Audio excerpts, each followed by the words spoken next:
বিলুপ্তির জন্য এত কিছু, সেই ছাত্রদের করা সরকারের উপদেষ্টা এখন কোটা চাচ্ছেন সমকামীদের জন্য। এখনো দেশের কিছুই ঠিক হয় নাই, কত জটিল অবস্থা।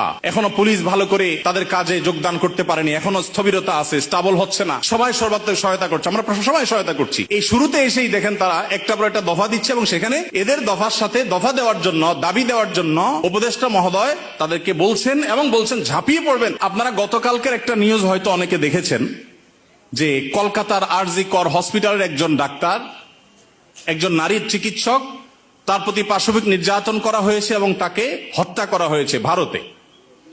এটার প্রতিবাদে ঢাকা ইউনিভার্সিটিতে একটা আয়োজন হয়েছে 16 আগস্ট রাতে, এবং সেই আয়োজনে বর্তমান অন্তর্বর্তীকালীন সরকারের একজন উপদেষ্টা, সমাজ কল্যাণ উপদেষ্টা, তিনি উপস্থিত হয়েছেন।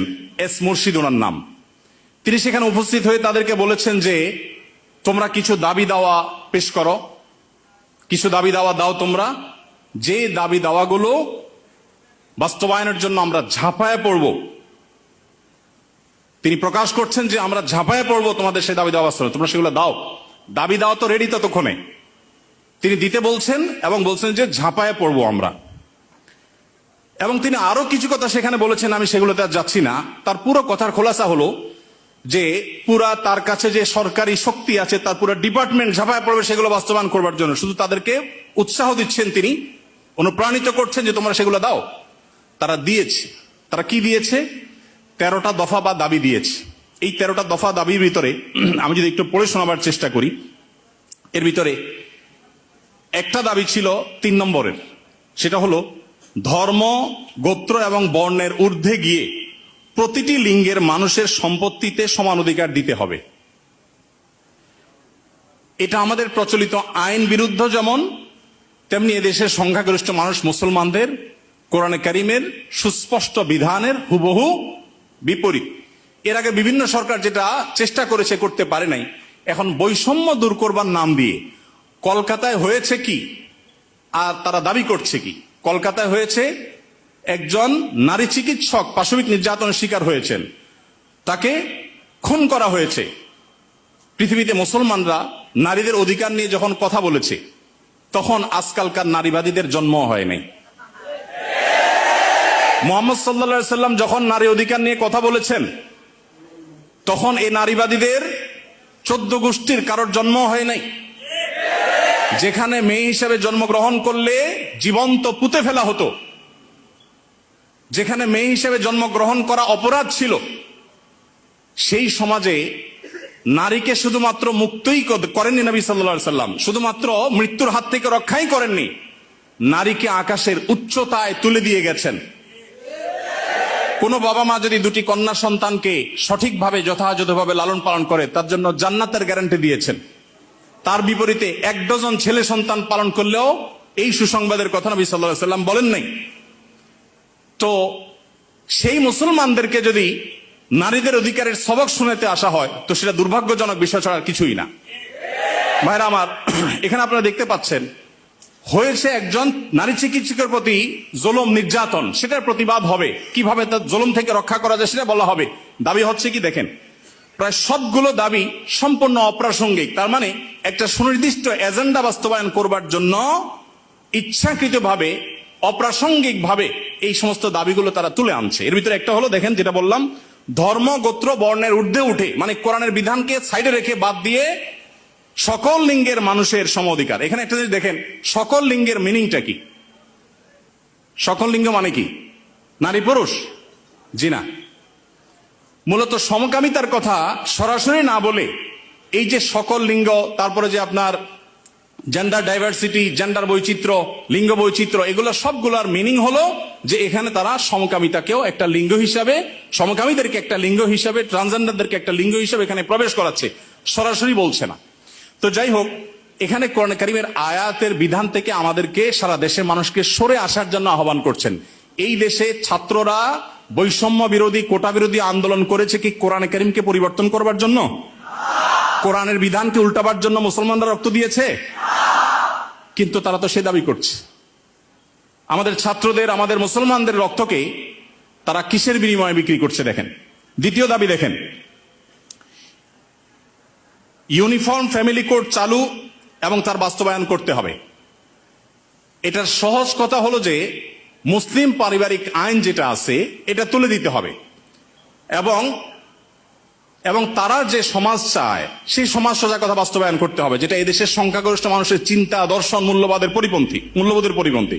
4 নম্বর এটা। 5 নম্বর দফা হলো এখানে সন্তান অভিভাবকত্বের আইন পরিবর্তন করতে হবে। নারীকে সন্তান অভিভাবকত্ব দিতে হবে। কোরআন পুরুষকে, বাবাকে অভিভাবকত্বের দায়িত্ব দিয়েছে এবং সেটা আমাদের সমাজে প্রতিষ্ঠিত, এটা আমাদের সমাজের সংস্কৃতি, এটা এদেশের মানুষের আবহমান কাল থেকে আসা সংস্কৃতি, এটাকে পরিবর্তন করে ফেলতে হবে। দেখুন, এগুলো এতটা অপ্রাসঙ্গিক এই সমাজে যে এগুলো নিয়ে এদেশের মানুষের কোনো কনসার্ন নাই, কিন্তু তাদের কনসার্ন আছে।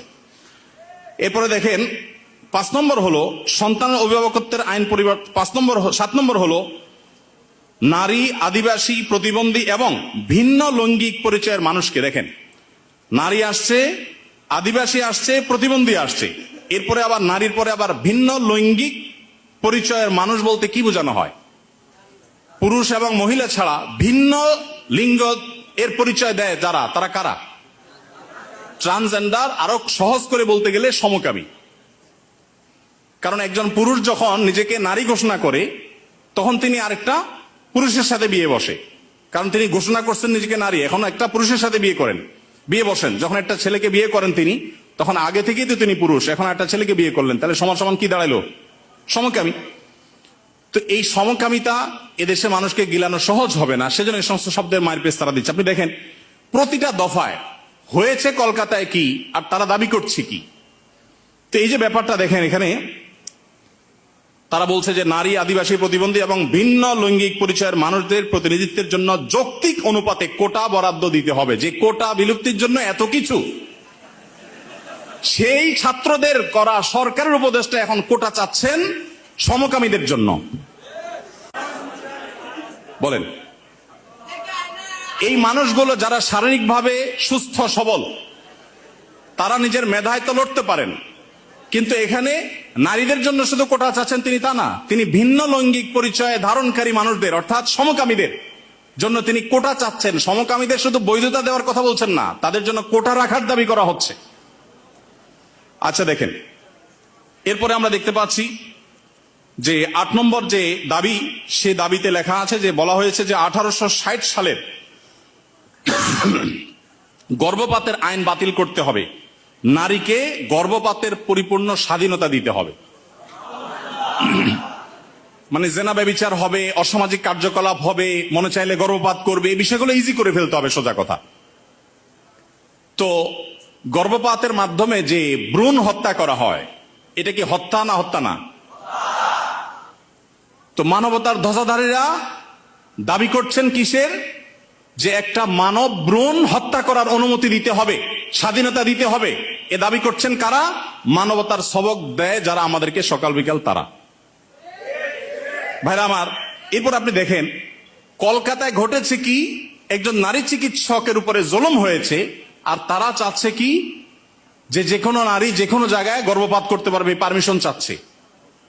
তার মানে যত রকমের অবৈধ সম্পর্ক আছে, জেনা ব্যভিচার আছে, এগুলো করে যাতে কারো টেনশন করতে না হয়, সে রাস্তা যাতে সুগম হয়, সেটা তারা চাচ্ছে। কলকাতা হয়েছে কি আর তারা দাবি করছে কি? আচ্ছা, এরপরে দেখেন 9 নম্বর দাবি করেছে তারা, নারী এবং লৈঙ্গিক বৈচিত্র্যের মানুষের জন্য সমান কর্মসংস্থানের সুযোগ দিতে হবে এবং নিরাপদ কর্মসংস্থানের নিশ্চয়তা দিতে হবে। তার মানে নারী এবং লৈঙ্গিক বৈচিত্র্যের মানুষদের কথা বলা হচ্ছে এখানে। পুরুষ তো আছেই, মহিলা পুরুষের বাদে আবার বিভিন্ন লৈঙ্গিক পরিচয়ের ধারণকারী মানুষদের জন্য কর্মসংস্থানে বিশেষভাবে তাদের জন্য সুযোগ দিতে হবে, পরিবেশ করতে হবে। তার মানে কি নারী পুরুষ ছাড়া কি আছে? ট্রান্সজেন্ডার বা সমকামী। যদি আপনি বলেন না আমি এখানে তৃতীয় লিঙ্গ বুঝেছি, তাহলে তৃতীয় লিঙ্গ বলতে আপনার সমস্যা কি? লৈঙ্গিক বৈচিত্র্য শব্দ বলতে কতগুলো অক্ষর ব্যবহার করতে হয়েছে, উচ্চারণ করাও তো একটু কঠিন। আপনি তৃতীয় লিঙ্গে বলতে সমস্যা কোথায়? হিজড়া বলতে যদি আপনি না চান, না বললেন। তৃতীয় লিঙ্গ তো আমাদের দেশের স্বীকৃত ভাষা, সংবিধানের ভাষা, তাহলে সেটা ব্যবহার করতে অসুবিধা কোথায়? তার মানে এটা তাদের